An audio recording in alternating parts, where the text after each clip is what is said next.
Muy buenos días, queridos hermanos y amigos. En esta mañana los voy a invitar a reflexionar en el Salmo 111, los versículos 2 al 9. El título de esta reflexión es Las razones de la alabanza. Y el propósito es celebrar la naturaleza y la bondad de Dios en muchos aspectos de la vida. Voy pues a invitarles a abrir sus Biblias en el Salmo 111, los versículos 2 al 9. Dice así la palabra del Señor. Qué asombrosas son las obras del Señor. Todos los que se deleitan en Él deberían considerarlas. Todo lo que Él hace revela su gloria y majestad.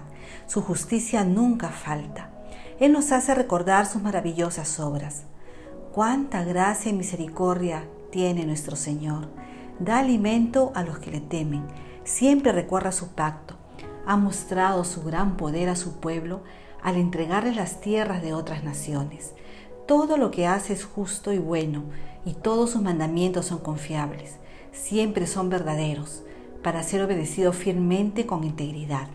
Él pagó el rescate completo por su pueblo y les ha garantizado para siempre el pacto que hizo con ellos. ¡Qué santo es su nombre! Este salmo es escrito por una persona que tiene una profunda sensibilidad y presenta el tema de la obra del Señor y su palabra. Comienza y termina con un cántico de alabanza a Dios por sus obras maravillosas, señalando la actividad divina del Señor en medio de la historia que queda registrada en su palabra. Alabado sea el Señor, qué asombrosas son todas sus obras, nos dice. Este himno de alabanza celebra y agradece la obra de Dios en la historia, afirmando las manifestaciones maravillosas del Señor a favor de su pueblo y la importancia de su fidelidad al pacto. Su autor es un adorador, agradecido, que se levanta en medio de las celebraciones de repente de su pueblo para destacar la obra de Dios en la historia. Podemos ver claramente 4 secciones en este salmo. En primer lugar, está la alabanza al Señor. Como hemos dicho, el versículo 1 empieza diciendo, alabado sea el Señor. En segundo lugar, tenemos la descripción de las grandes obras de Dios. De los versículos 2 al 3 se destacan las grandes obras divinas que describe como dignas de ser fuentes de meditación. Dice así el salmista, qué asombrosas son las obras del Señor. Todos los que se deleitan en Él deberían considerarlas. Es un llamado a cada uno de nosotros. Meditas y reflexionas en las grandes obras de Dios y sus maravillas. Las obras maravillosas de Dios son merecedoras de nuestra meditación y reflexión y nos conducirán a la alabanza y a la gratitud. Además, esas obras delatan la majestad y el esplendor divino y también pone de manifiesto la justicia permanente del Señor. Como dice el versículo 3, su justicia nunca falla. Luego el salmista continúa diciendo en el versículo 4, cuánta gracia y misericordia tiene nuestro Señor. Aquí describe los frutos de la compasión y la misericordia de Dios, como dicen los versículos 4 al 9. En estos versículos se destacan las maravillas del Señor y se describe la naturaleza del Señor como clemente y misericordioso.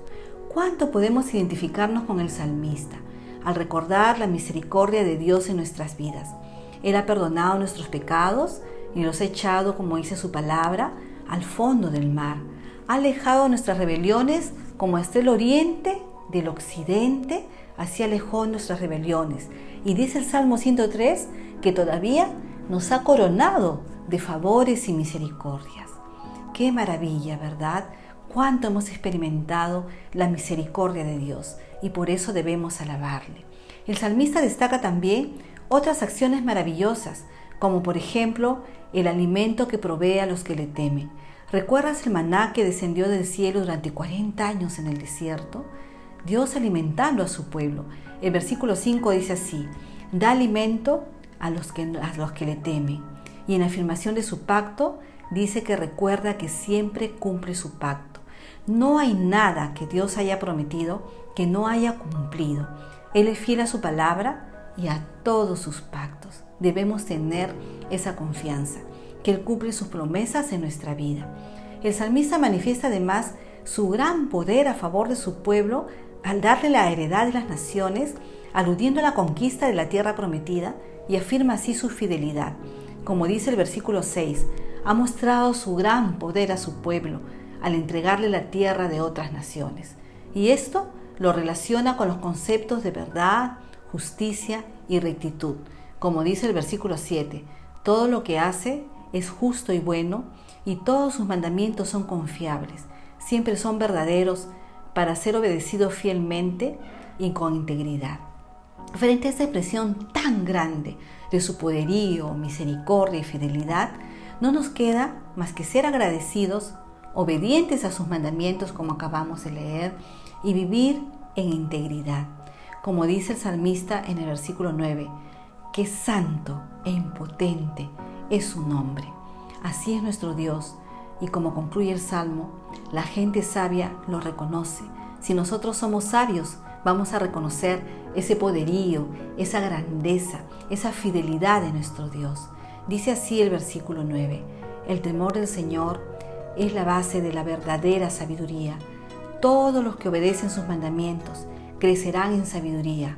Alábenlo por siempre. Vamos a terminar con 3 motivos de oración. En primer lugar, yo les propongo que alabemos a Dios por sus maravillas y por su grande misericordia en nuestra vida. En segundo lugar, oremos por enseñar a otros a reconocer y meditar en los maravillosos hechos y en la forma personal como Dios actúa en cada ser humano.